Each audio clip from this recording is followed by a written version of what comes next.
Hi everyone, if you're watching this, you are a very special person because I really don't think this video is going to get many views. Maybe a dozen if I'm lucky. Uh, but this is like my first video where I show my face and everything. And I've kind of decided to start this channel mostly about things I like because I want to record because I write a lot of reviews and stuff, but I never publish them. I have a blog too. It's linked in the description, but I decided I might as well start making YouTube videos to complement my written reviews. But they're not always about books. This one's about this travelogue written by Japanese writer Osamu Dazai, but a lot of my other reviews are mostly about music or about video games, although I've sort of outgrown video games, I would say. Most of it now is about books and mostly about music, yeah. So this book, Return to Tsuguru, Travels of a Purple Tramp, was written by Osamu Dazai. It's not fiction. He's really very popular for his fiction, mostly No Longer Human. But I don't really even think that's his best work. I think if you want to start reading him, this is a good start. Or actually, you should start with his short stories, particularly the ones in what's it called? Something to do with decadence. But I forgot its name, but I will link it in the description as well. This book is about his journey when he was 37 to remote parts of Japan, mostly alone, sometimes with other people. It's very funny, and the title "Travels of a Purple Tramp" refers to his clothing. Actually, in the first chapter, he says he's wearing all purple, and he says purple doesn't even look good on a woman, so why would it look good on me? Because at this point in his life, he's very scrawny, he's very poor. Even though his family was not poor, he sort of spent most of his life in destitution.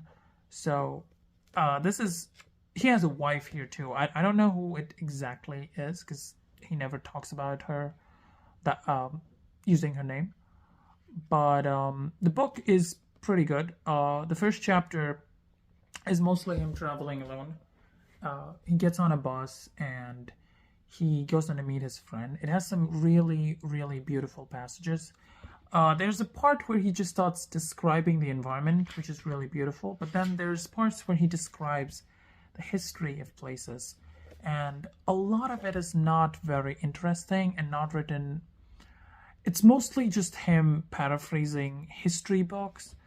So that's not really the most fun to read. That can be kind of tedious. That mostly starts with the chapter The Tsuguru Plain, but it only lasts for like 10 pages, so you can even skip it if you want. My favorite part is a conversation they have where Dazai sees this woman carrying a really large sea bream, and he wants to buy it, even though he doesn't really want to eat it because they're going to a temple, right?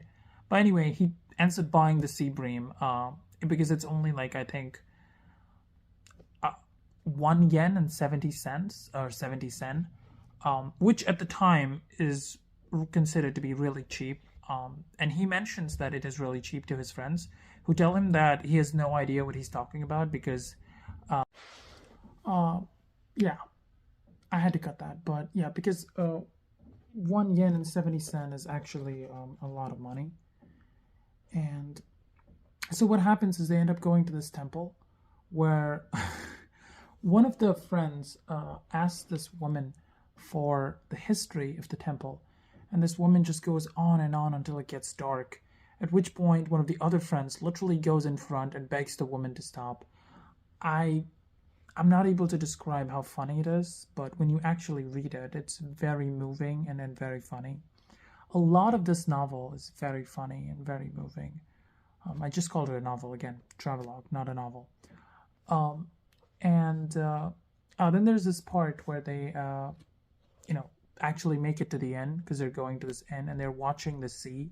So if you've seen how Japanese paper doors are, essentially the doors open and outside the door is just the sea, and they're sitting there and they want to eat the sea bream. So they tell the maid to take the sea bream and broil it as it is, to not cut it. And Dazai says, do not cut the sea bream, boil it as it is.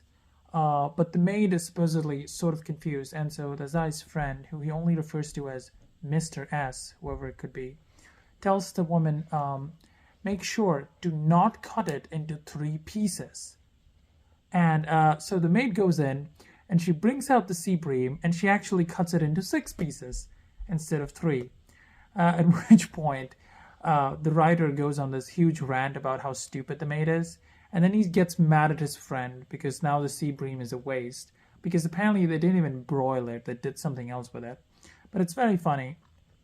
There are some very, very moving chapters. There's also a lot of criticism of the war. And the criticism is very, very thickly veiled. It's very hard to tell it's criticism if you do not know a lot about Dazai himself. Every time he will begin describing this really beautiful village in really, really poetic, pretty language. And then he'll stop and he'll say, but this point, this location is really important to our country for strategic defense. And so I can't talk about it too much. And he'll do this every time something really beautiful comes up, which is very obviously a criticism of war. And he does this for a lot of things as well. He never directly criticizes the emperor or the war, possibly because he doesn't want to get executed. Although, if you read about him, you will find out that he was actually a communist, and there were some things he published towards the end of the war when Japan's defeat was obvious that are very, very thinly veiled, much thinner than on here. Now, I could be wrong because I haven't actually bothered to look up what they're about, but that's what I think they're about. There are a lot of other references as well. I haven't actually fully finished it, but I just really like the book. I think it's very much worth reading. There's another thing that I keep mentioning to my girlfriend. It's this part where they have sake and they want to drink the sake. Well, Dazai wants to drink the sake, and his friend thinks they should save it for when they get to the inn because they're on their way. And he says that when you were making rice, and people I guess used to use wood in the stove, and so if you keep putting a piece of wood inside and wait until it's done to put the other one, the rice will not come out good. And he tells this in the form of a story where he says there's 2 sisters, and the first sister just uses one piece of wood at a time, and she can barely make the rice, and her rice does not come out good. Whereas the other sister, she puts in everything she has to make the rice good, and not only does the rice come out good, but it still has some embers left for the soup afterwards. So essentially, he is reversing the popular adage. Don't put all your eggs in one basket. He says you should actually put everything you have into it. And so he says they should drink the sake now, and maybe they'll find more sake when they get there. Which is actually very wise, and and it's definitely only one of many beautiful lines and passages present in this. So that was fun.